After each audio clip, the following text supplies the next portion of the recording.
Naging busy ako sa paggawa ng mga designs. Sineryoso ko yung suot ni Wade. Kahit jacket lang naman talaga yung gusto niya. Mas matagal ko iyong ginawa kisa doon kay Adam. Sinimulan ko na rin yung kay Sean. Design pa lang ang gagawin ko kasi di ko pa siya nakukuhanan ng sukat. Ito ba yung kay Wade? Tanong ni Liam habang pinapanood akong ginagawa ng design yung kay Sean. Oo. Pinagmasdan ko siya. Hinawakan niya iyon. Naaasiwa ako habang hinahawakan niya yon. Para bang hindi ako komportable. Sinuot niya yon at nabigla ako ng kasya pala iyon sa kanya. Pareho pala kami ng sukat ni Wade. Ngumisi siya at pinagmasdan ang sarili niya sa salamin. Tama si Liam. Halos magkapareha lang sila ng frame sa katawan ni Wade. Magkasing tangkad lang din sila. Halos magkapareha talaga ang dalawa. So, anong oras tayong pupunta kay Sean? Tanong ni Liam sa akin at hinuhubad yung suot ni Wade. Tinulungan ko siya sa paghubad para maayos ko at malagay sa tamang lalagyan. Bait talaga ng Reyna ko. Sabay kurot niya sa pisngi ko. Ngumisi ako. Tumigil ka nga, Liam. Kinurot niya naman ang ilong ko. At dahil dyan, ihahatid kita doon sa office ng manager ni Sean. Saang building nga ayon? Nako, huwag na. Sabi ko. Kaya ko namang mag-drive. Live up to your name, Reyna. You're a Reyna. Dapat kang tinatratong ganon. So let me drive, alright? Nagpapi-ay si Liam sa akin. Umiling ako at ngumisi. Ang kulit talaga ng isang to. O sige. Hindi kami laging nagkikita ni Wade dahil busy siya sa recording para sa lalabas na album. Ang alam ko, sa awards pa ang susunod naming pagtatrabaho o di kaya sa photoshoot ng album cover nila. Busy siya at okay lang din sa akin kasi busy din ako. Minsan, hindi ako mapakali at iniisip ko kung anong ginagawa niya pero hindi niya ako binibigo. Palagi siyang may text sa akin. Madalas din siyang tumatawag. Bumibisita din siya sa labas ng bahay. Oo, hindi ko siya pinapapasok dahil ayokong may kababalaghang gawin si Rosin sa aming dalawa. Pwera na lang kung hinahalongkat ni Rosin yung CCTV namin sa may gate. Baka alam niya nang may katagpuan ako sa labas ng bahay namin gabi-gabi. Wala ka na bang naiwan? Tanong ni Liam sa akin nang pumasok ako sa sasakyan niya. Wala na. Tambak na sa kwarto ko yung mga bulaklak at gift na binibigay ni Wade. Hindi na nga ako nagpapapasok dahil ayokong may gumulo sa mga ito.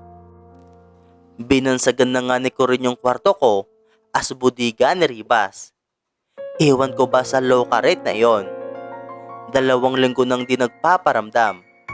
Puro Instagram ang inaatupag. Naka-deactivate pa yung Facebook. Speaking of Facebook, walang ganon si Wade. Kung meron man, puro fanpage at posters iyon. Mga ilusyonadang nagpapalito ng matatamis na salita si Wade at Sean, kaya hindi na rin ako naging interesado sa Facebook.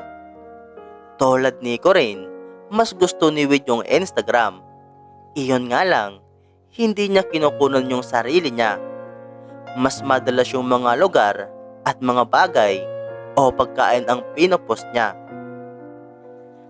Tinignan ko sa iPad ko yung mga updates niya doon. 1 linggo ang nakakaraan. Reyna? Untag ni Liam sa kalagitnaan ng pagdadrive niya. Sumulyap siya sa akin gamit ang kumikislap na mga mata. Hmm? Sinarado ko yung iPad. Ang ganda mo. Binigyan niya ako ng matamis na ngiti. Uminit ang pisngi ko sa biglaan niyang sinabi. We, di naman. Nag-iwas ako ng tingin. Totoo, noon pa, maganda ka naman talaga. Pero mas lalo kang gumanda ngayon. Napalunok ako at sinubukang tignan ang nakangising si Liam. Liam, bolero ka talaga. Tumawa siya. Hinampas ko ang braso niyang nakahawak sa manibila. Hindi na siya nagsalita. Tawa lang siya ng tawa. Ilang sandali nang humupa na yung tawa niya. Seriously, you're really a beautiful Rina. Tumindig ang balahibo ko sa sinabi niya. Hindi ko maalala kung may taong nakapagsabi ba sa akin ganon. Si Rosin malamang. Si Corinne, oo. Si Hogo din. Yung mga pamilya ko. Pero hindi ko kailanman iyon natanggap ng ganito kaseryoso ang tono. Thanks. Tumigil ang sasakyan dahil sa bumabarang traffic. Sinamantala ni Liam ang pagkakataong iyon para harapin ako at haplusin ang mukha ko. Natigilan ako sa ginawa niya. Hinintay ko ang pagsasalita niya pero tahimik niya lang na hinaplos ang mukha ko. Unti-unti niyang nilapit ang mukha niya sa akin. Lumakas ang pintig ng puso ko sa kaba. Masyado nang malapit ang mukha niya. Nanlaki ang mga mata ko. Ayaw kong isipin pero hindi ko maiwasan. Hahalikan niya ba ako? Kinagat niya ang labi niya. Napatingin ako sa harapan at nakitang tumakbo na ang nasa unahang mga sasakyan at jeep. Pinaandar niya na din agad ang sasakyan niya nang walang imik. Dumating kami sa building ng walang imikan. Kabalang, ang tanging naramdaman ko sa buong biyahe namin papunta doon. Sa reception area ako maghihintay. Unang salita niya nang tumunog ang elevator at nakarating kami sa third floor ng building kung saan nandito yung opisina ng manager ni Sean. Okay. Hindi ko siya matignan ng matagal. Dumaritso na ako sa opisina. Bumungad sa akin ang mukhang nagmi-meeting kilalang producer, manager ni Sean at si Sean mismo.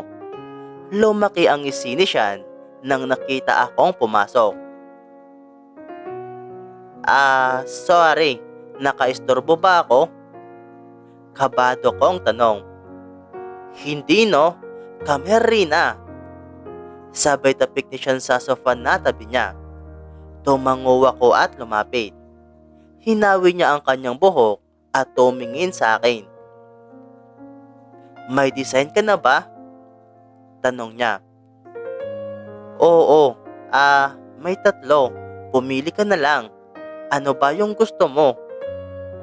Kinuha niya ang mga skits ko para patignan sa kanya. Patingin. Malamig ang kamay niya nang nahaplos niya ang kamay kong nakahawak sa skits pad. Ngumisi siya nang naramdaman din iyon. Pabalik-balik niyang tinignan ang 3. Seryosong nag-uusap ang producer at ang manager ni Sean. Siya naman, panay ang pili sa mga gawa ko. Ito. Sabay turo niya sa isang dress na may deep binik. Tumango ako. Gusto ko minimal lang yung design.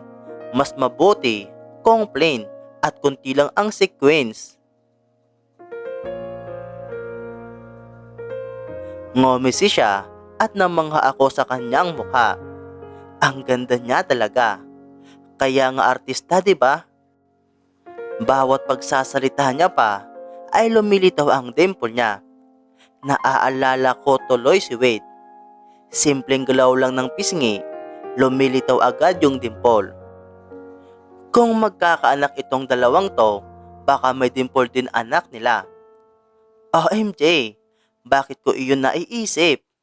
No way! Hindi ko ma-imagine na may ibang kinahuhumalingan si Wade. Halika! Hinawakan niya ang kamay ko at tumayo siya. Napatayo din ako sa biglaang pagtayo niya. Madam, punta lang muna ako sa office ng Fashion Week. Tumango ang manager niya, kaya't agad niya akong hinigit palabas ng opisina. Alam mo, Rina, mas gusto ko talaga yung mga batang designer kisa doon sa mga matatanda na. Mas open-minded kasi yung designs at fresh. Madalas kasi, pagbatikan at matanda na yung designer, mahal, tsaka parang inulit lang yung design. Talaga? Yes, well, opinion ko lang naman yon. Nadatnan naming si Liam na nakaupo sa reception hall. Tumayo si Liam nang nakita kaming dalawa. Tapos na ba? Sabay tingin ni Liam kay Sean. Hindi pa.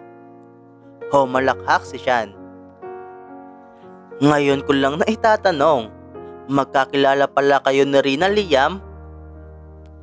Magkakilala si Sean at Liam? Oo. Napakamot sa ulo si Liam. Family friend. Dagdag niya. Ganon? Tumawa siya. Pumula ang pisngi ni Liam. Family friend nga lang ba? Baka mamaya sa isang buwan ikakasal na kayo. Umiling ako at tumawa si Liam. Hindi magkaibigan lang kami. Sabi ko agad. Oh. Nagpabalik-balik ang tingin ni Sean sa aming dalawa ni Liam. Bakit pula kayo pareho? Umiling siya at hinigit ako ulit. Iniwan naming si Liam doon na nakatingin at nakaawang ang bibig sa aming dalawa. Oy, gelting Liam! Tumawa ulit siya. Mahilig ka pala sa mga vocalist, Rina? Napaisip ako sa sinabi niya. Napatingin ako sa kanya. Bago ako makapag-react, ay binubuksan niya na ang pintuan ng isang opisina. Tada! Sigaw niya. Bumungad sa akin ng mga designs, models, designers, at kung ano-ano pa ng isa sa pinaka-prestihiyosong event sa bawat season dito sa Pinas, ang Fashion Week. Hi! Sean, darling! Sabay halik sa kanya ng isang bading. Kera! Nagbeso siya sa bading na iyon. Hi! Super ganda mo talaga. Blooming na blooming. Paano ba kasi? Nasasastify ka ni... Napalunok ako dahil alam ko kung sino yung tinutukoy niya. Oy, huwag kang maingay. Tumawa si Sean sabay sulyap sa akin. Hay nako, dapat proud ka. Tinakpan ni Sean ang bibig noong bading. Kira! Nakangiting sawi niya. Tumawa si Kira sa reaksyon ni Sean. Oh, napadalaw ka dito? Gusto mong mag-model? Anyaya ng bading sa kanya. Napatingin iyong bading sa akin. Tapos na yung last season ng Fashion Week, diba? Pwedeng pasingit ng kaibigan kong designer. Humalokip-kip si Kira. Sure, basta ikaw. Basta ba kaibigan mo?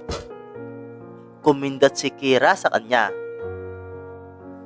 Kaibigan din siya ni Wade. Actually, bagong stylist niya. Kaya sana kung pwede. What? Of course, pwedeng pwede. Pumalakpak si Kira sabay lahad ng kamay sa akin. I'm Kira, and you are... Um, Rina E. Elizalde. Nauutal kong pagpapakilala.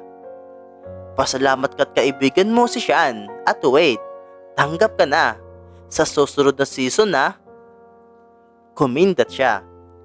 Hindi ko alam kung mangingiti ba ako o malulungkot. For some reason, para akong nanggamit ng tao. Pero hindi ko naman iyon sinasadya. Gusto kong pumasok ng Fashion Week. Pangarap ko ito. Pero bakit ganito ang nararamdaman ko ngayon?